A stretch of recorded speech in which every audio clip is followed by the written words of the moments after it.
Boa noite a todos, que a paz e o amor de Jesus nos envolva. Vamos elevando os nossos pensamentos, nos ligando com o nosso mentor individual, com Joana de Ângeles, Irmã Rosário, Irmã Teresa e toda a espiritualidade amiga nesta casa.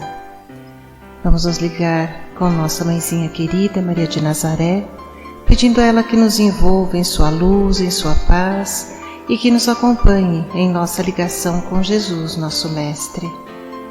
Mestre, estamos aqui reunidos para mais um estudo do Teu Evangelho e lhe pedimos, derrama sua luz sobre nós, se faça presente entre nós nesta noite. Auxilia-nos no entendimento e na aplicação dos Teus ensinamentos em todos os momentos da nossa existência. De mãos dadas a Maria e a Jesus, chegamos à presença do nosso Pai. A Ele agradecemos pelo que somos, pelo que temos, pela oportunidade desta encarnação e elevamos os nossos corações e pensamentos em louvor e agradecimento, dizendo a Ele: Pai nosso que estais nos céus, santificado seja o vosso nome, venha a nós o vosso reino, seja feita a vossa vontade, assim na terra como nos céus. O pão nosso de cada dia dai-nos hoje, perdoai as nossas ofensas, assim como nós perdoamos a quem nos tem ofendido. E não nos deixeis cair em tentações, mas livrai-nos de todos os males, pois vossos são o reino, o poder e a glória para todo sempre. Que assim seja, Senhor. Graças a Deus.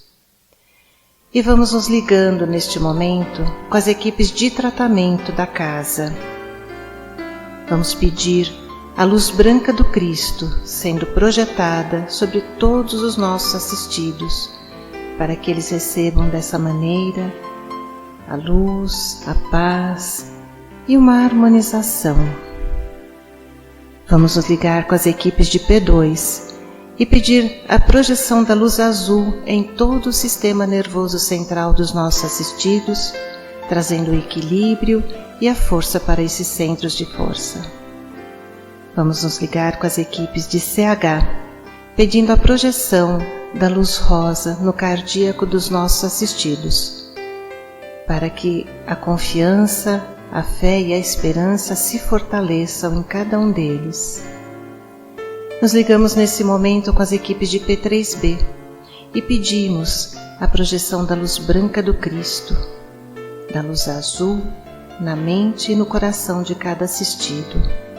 Vamos pedir também que sejam feitos todos os cortes de ligação que se fizer necessário e que essas energias sejam levadas para o astral para o melhor tratamento. Vamos pedir a projeção da luz azul que vai envolver o sistema nervoso central, periférico e neurovegetativo. Um rosa claro no cardíaco para aumentar os bons sentimentos, um amarelo claro no frontal para fortalecer os pensamentos positivos, a confiança e a ligação com o mentor individual. E uma cúpula rosa clara vibrante da cabeça aos pés, para que o tratamento permaneça até quando for necessário. Aos assistidos de saúde, vamos pedir a projeção das cores do arco-íris, que eles fiquem envolvidos numa cúpula protetora até quando for necessário. Que assim seja, Senhor. Graças a Deus. Convidamos a todos para que assistam, neste momento, à palestra que será posta no ar. Que assim seja. E é com muito amor e carinho que vamos envolver o Marco Caldana para mais uma palestra da noite. Que assim seja.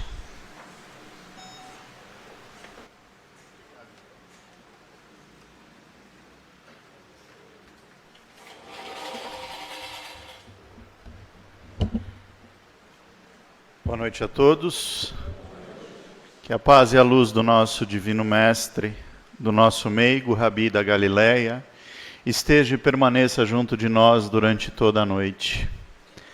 E falando do nosso Mestre, hoje conversaremos um pouquinho sobre mais uma das passagens onde o Mestre nos exemplifica, nos orienta, nos reafirma, nos ensina a sermos seres melhores. Porque o processo de melhoria é contínuo e duradouro.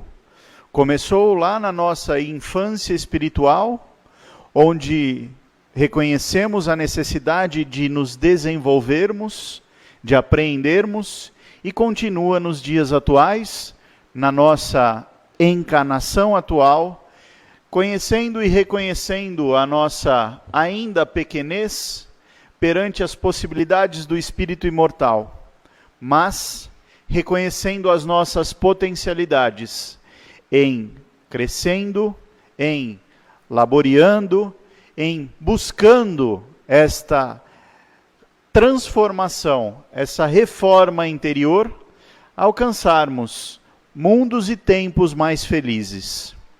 A passagem de hoje é conhecida no Evangelho de Lucas como a parábola do publicano e do fariseu.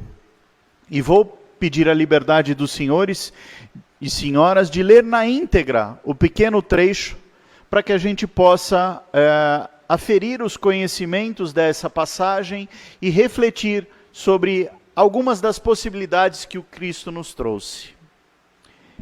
E diz então: e disse também esta parábola a uns que confiavam em si mesmo, crendo que eram justos e desprezando aos outros. 2 homens subiram ao templo a orar, um fariseu e um outro, publicano. O fariseu, estando em pé, orava consigo desta maneira: ó Deus, graça te dou, porque não sou como os demais homens, roubadores, injustos, adúlteros, nem ainda como este publicano. Jejuo 2 vezes a semana e dou dízimo de tudo quanto possuo. O publicano, porém, estando em pé, de longe, nem ainda queria levantar-se os olhos aos céus, mas batia no peito, dizendo: ó Deus, tem misericórdia de mim, que sou ainda pecador. Digo-vos que este desceu justificado para a sua casa, e não aquele, disse Jesus. Porque aquele que se exalta será humilhado, e aquele que se humilha será exaltado. São essas palavras do nosso Mestre Jesus. E uma infinidade de reflexões podem nos trazer à luz da razão, à luz da compreensão, os fatos narrados pelo Cristo. Vamos às que julgamos principais. Primeiro devemos compreender um pouquinho as figuras que Jesus se apropriou.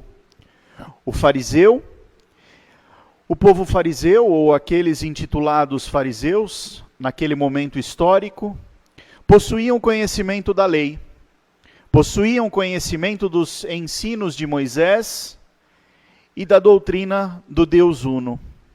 Porém, muitas vezes se tornavam, até certo ponto, cegos, porque queriam agir e reagir somente dentro daquilo que eles acreditavam certos. Não reconheciam um semelhante como irmão, nem tampouco se colocavam de formas caridosas e humildes perante as situações da vida.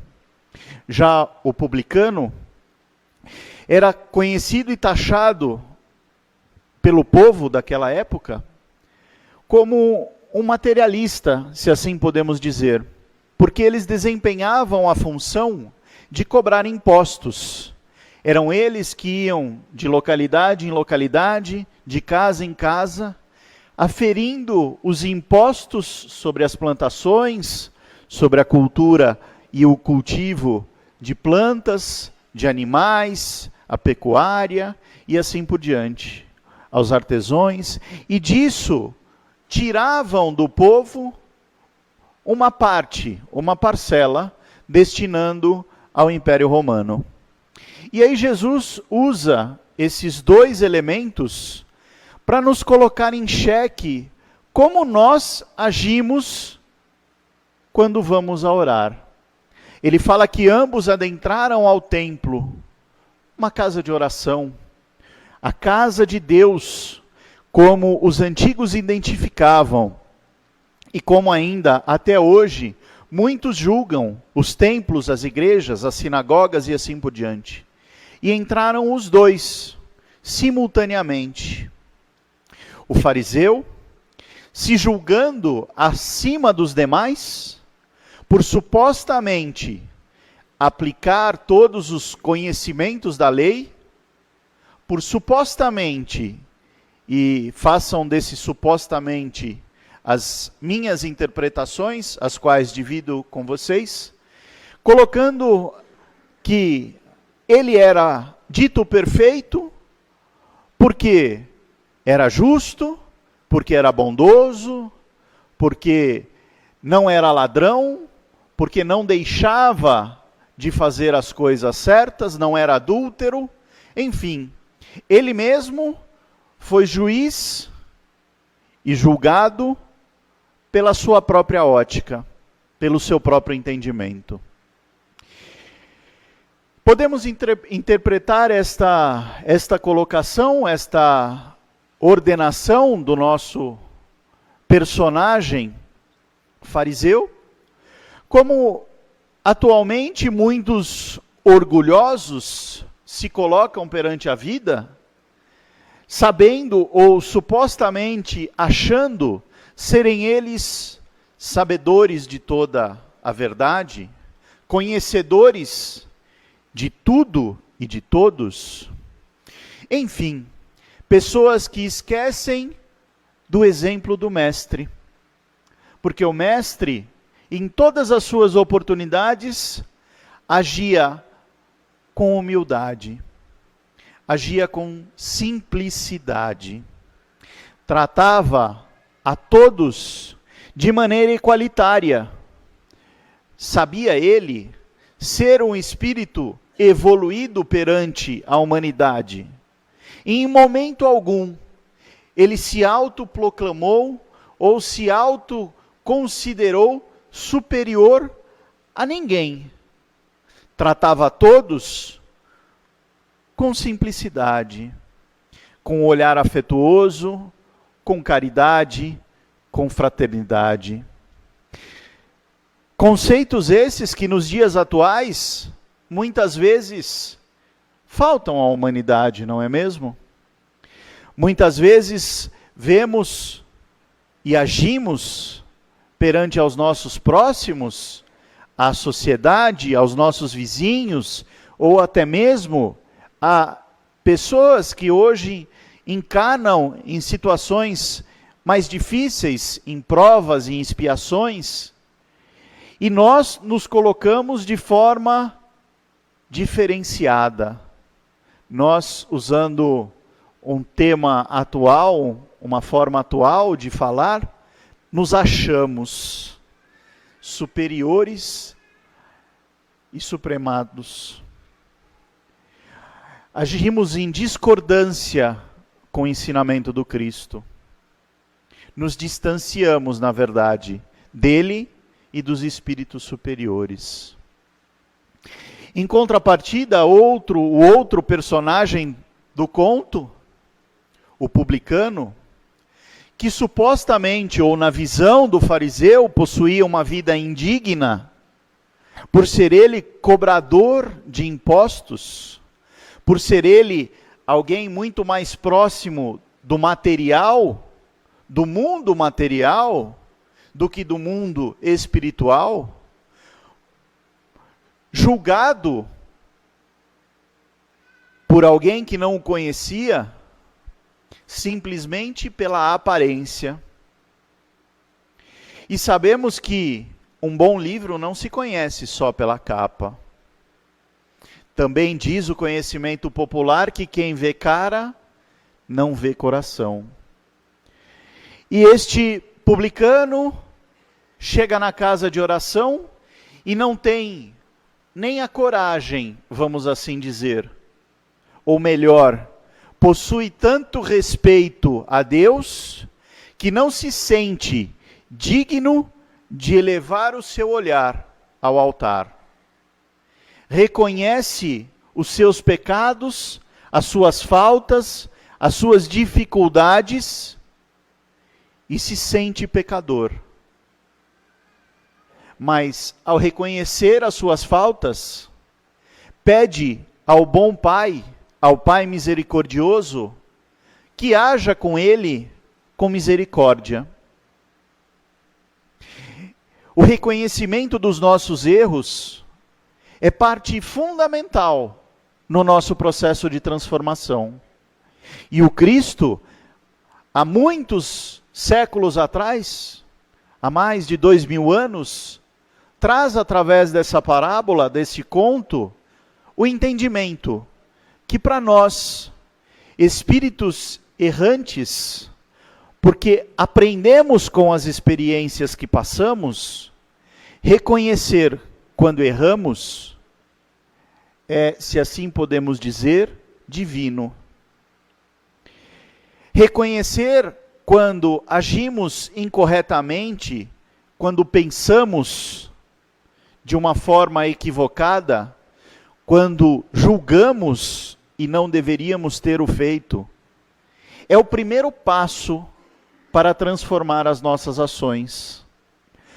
Porque tão difícil é para o ser humano se transformar,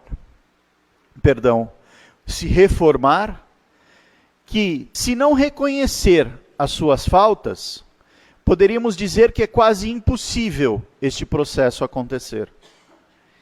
Quantas vezes nós escutamos os nossos entes mais próximos dizendo para nós mesmos: mas você faz sempre isso de uma forma errada, você é teimoso, você não muda o seu jeito de encarar a vida, sua forma de agir. E a gente se mantém firme: eu estou certo. Até o momento que a nossa consciência reconhece o erro. Alguns, neste processo de reconhecimento, usam este momento e se transformam, se modificam e continuam um processo de evolução. Outros mantêm aquela posição: putz, agora eu sei que eu estou errado, mas não vou dar a mão à palmatória.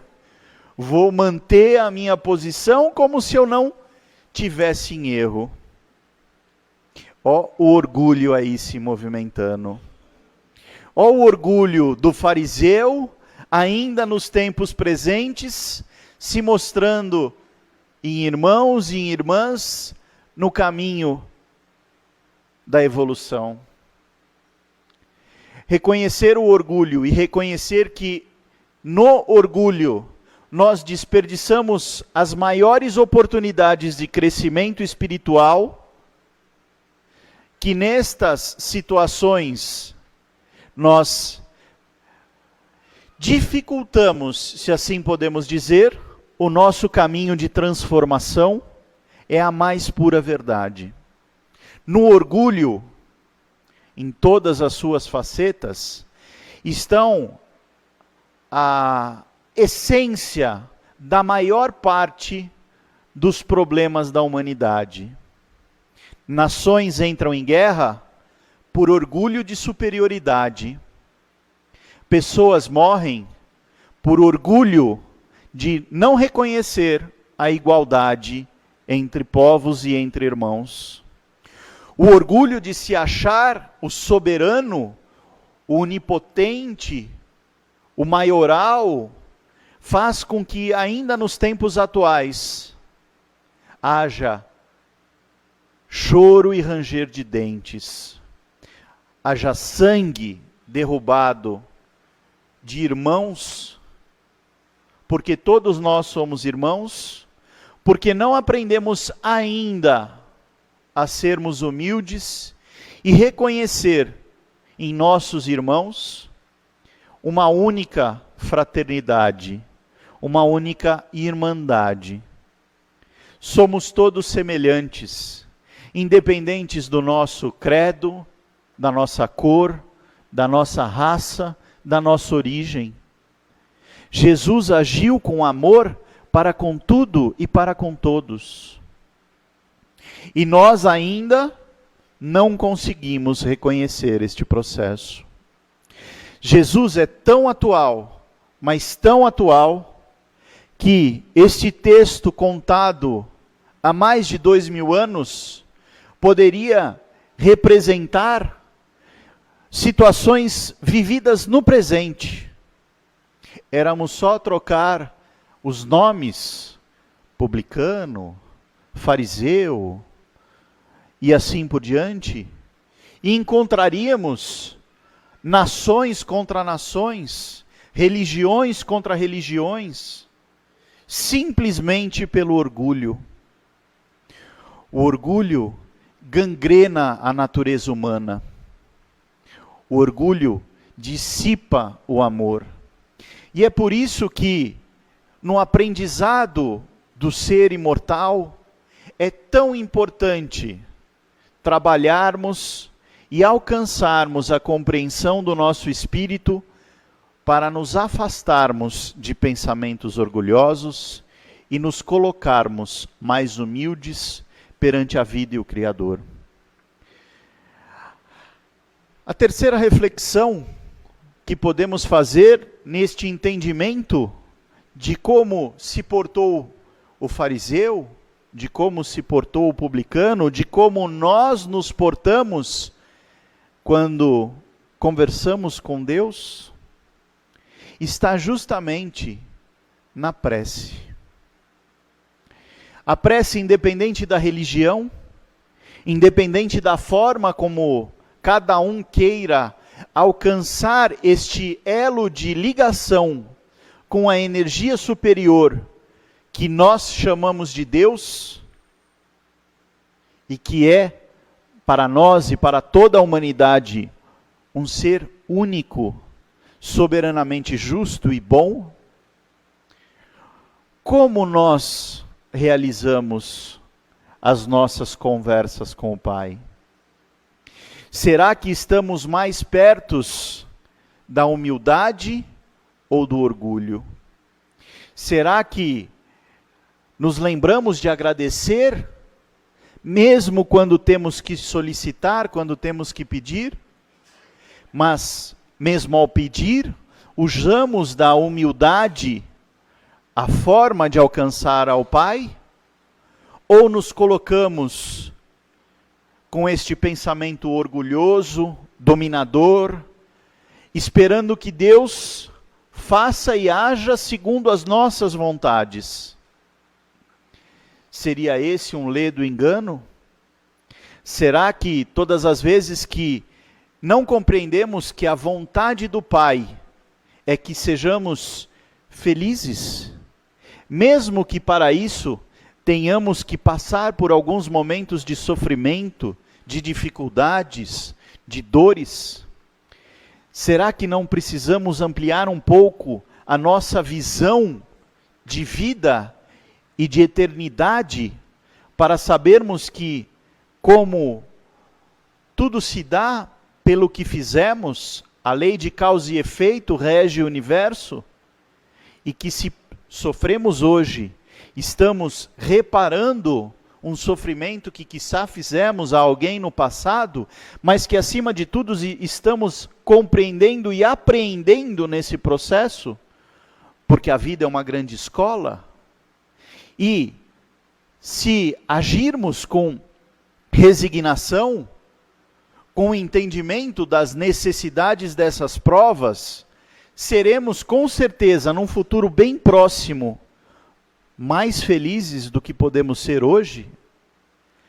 Aprender com a experiência é transformar a nossa possibilidade de desenvolvimento, de crescimento. A prece tem um poder especial para nós, seres humanos. Para o espírito imortal, ela é um momento de reconexão, de sublimação com a espiritualidade e desta para com o Criador. É o momento em que nos esquecemos do ser material que somos e que agimos, para entrar em conexão com a nossa essência divina, com a essência de amor com que fomos criados, e nos ligar ao Pai. Não existe, ou melhor dizendo, muitas são as formas de orar para dizer que existe um modelo pronto. Mas em resposta a Kardec, os espíritos superiores nos orientam que não é pela repetição que alcançaremos o contato com a espiritualidade. Não é por frases prontas ou por frases difíceis que Deus nos escutará, mas sim pelo quanto de nós, de nossa essência, de nosso sentimento, figuramente falando de nosso coração, estiver colocado naquelas palavras.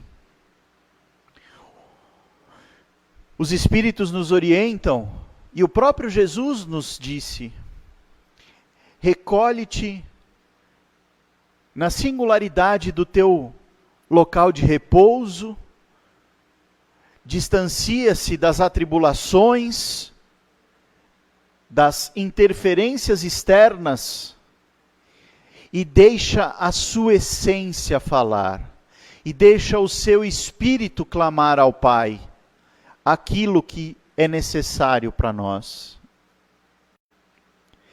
Esta talvez seja a orientação que podemos dividir nesta noite. Muito mais do que aquelas palavras prontas, bonitas, proféticas, a essência do nosso coração. Considerando a humildade de espíritos errantes, considerando que ainda não estamos e estamos longe da perfeição relativa, mas que muito, muito precisamos de Jesus, da sua orientação, do seu modelo,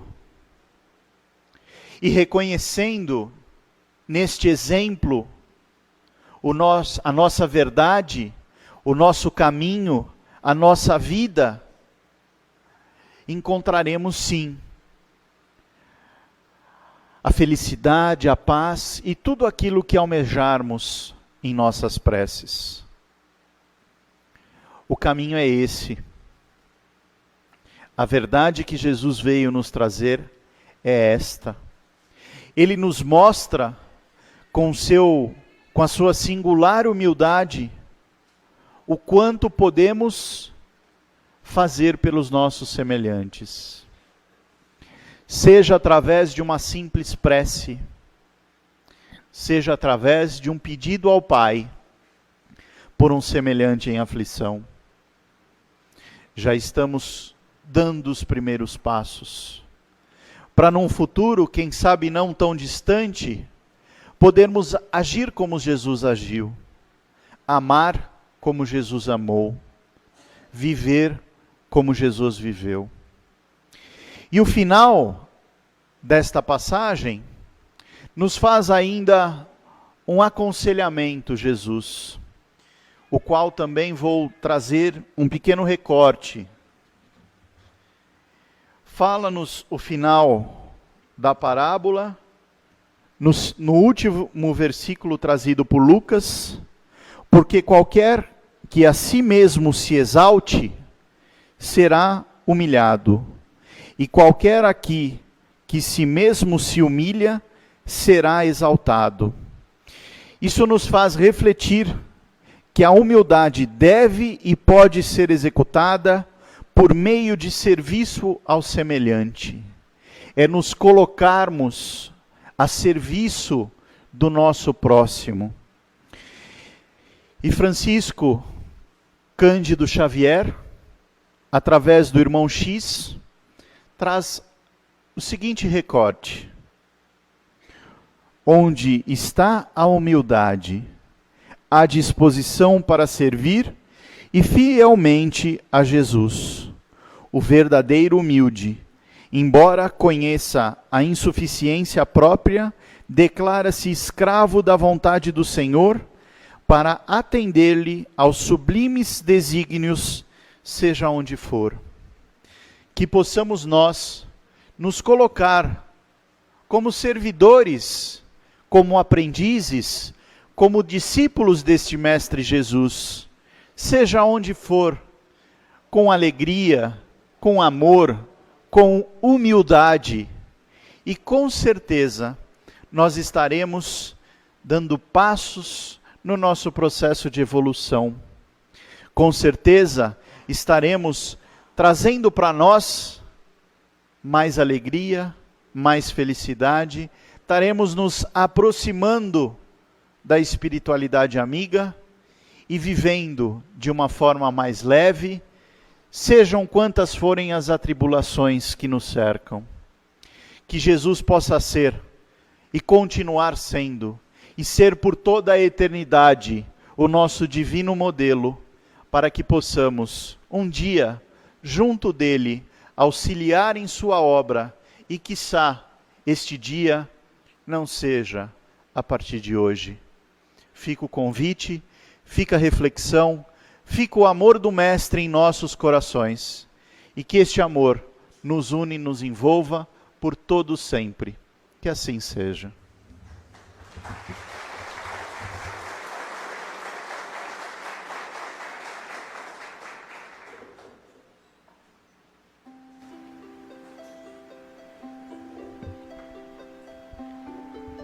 E com a gratidão das palavras que ouvimos nesta noite, deixemos os nossos corações transbordar amor, paz, felicidade, caridade, benevolência, compreensão, perdão, e que estes bons sentimentos sejam enviados aos locais mais necessitados através desses mentores tão queridos. Que possamos vibrar com todo o nosso amor e carinho, pois aqui hoje recebemos muito. Então, que ofertemos um mínimo possível daquilo que recebemos. Vibremos pelos nossos lares, por quem lá deixamos, por todos os nossos familiares, por aqueles que temos maior dificuldade de convivência, rogando ao Mestre Jesus que os envolva em tua infinita bondade. E assim, uma vibração também para nós mesmos, para nos fortalecermos na caminhada. Fortalecer a nossa coragem, fé e amor. Que possamos levar aos nossos lares tudo que desfrutamos na noite de hoje. Que assim seja, graças a Deus.